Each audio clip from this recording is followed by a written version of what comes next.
వ్యవసాయ కళాశాలలో సౌకర్యాలు కల్పించాలని డిమాండ్ చేస్తూ విద్యార్థులు ఆందోళన బాటపట్టారు.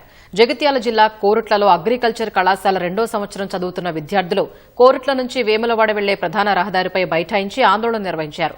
రోడ్డుపై బైఠాయించడంతో ఎక్కడి వాహనాలు అక్కడే నిలిచిపోగా వేములవాడ జాతరకు వెళ్లే భక్తులు తీవ్ర ఇబ్బందులు ఎదుర్కొన్నారు. కళాశాలలో సరైన ఫ్యాకల్టీ వసతులు లేవని, ఇలాంటి కళాశాలలో ఎలా చదవాలని విద్యార్థులు ఆవేదన వ్యక్తం చేశారు. ప్రభుత్వం తమ సమస్యను దృష్టిలో పెట్టుకుని అన్ని సౌకర్యాలు కల్పించాలని విజ్ఞప్తి చేశారు. అనంతరం పోలీసులు జోక్యం చేసుకుని రోడ్డుపై విద్యార్థుల ఆందోళన విరమించడంతో వారు కళాశాల ముందు బైఠాయించి ధర్నా నిర్వహించారు.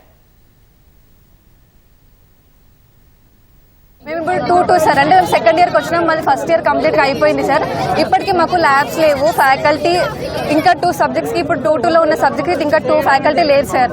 ల్యాబ్స్ లేవు, మాకు ఫీల్డ్ ట్రిప్స్కి తీసుకెళ్లారు. అసలు మాకు ఏది ఫెసిలిటీస్ అని లేవు సార్. వాచ్మెన్ ఒక రోజు ఉంటారు, ఒక రోజు వెళ్తారు. ప్రిన్సిపల్ మేడం అక్కడ మాకు జగిత్యాల ఇన్ఛార్జ్ ప్రిన్సిపల్ మేడం ఉన్నారు సార్. ఇక్కడికి ఏదో 1 మంత్కి ఒకసారి వస్తారు సార్. ఏదో 5 మినిట్స్ ఏదో కాల్స్ వచ్చినాయి అది అని చెప్పి ఒక 5 మినిట్సే మాట్లాడతారు. అంతలోపు కాల్ వచ్చింది అది వచ్చింది అని చెప్పేసి మాకు మాట్లాడడానికి కూడా టైం ఇవ్వరు సార్. వెళ్ళిపోతారు. మాకు అఫిలియేషన్ కావాలి, జూనియర్స్ రావాలి, ఫీల్డ్ ట్రిప్స్ కి తీసుకెళ్ళాలి, ల్యాబ్స్ అన్ని కావాలి, మాకు ప్రాపర్ గా అన్ని ఫెసిలిటీస్ ఉండి ఫ్యాకల్టీ ఉండి మాకు ప్రాపర్ గా స్టడీ కావాలి సార్.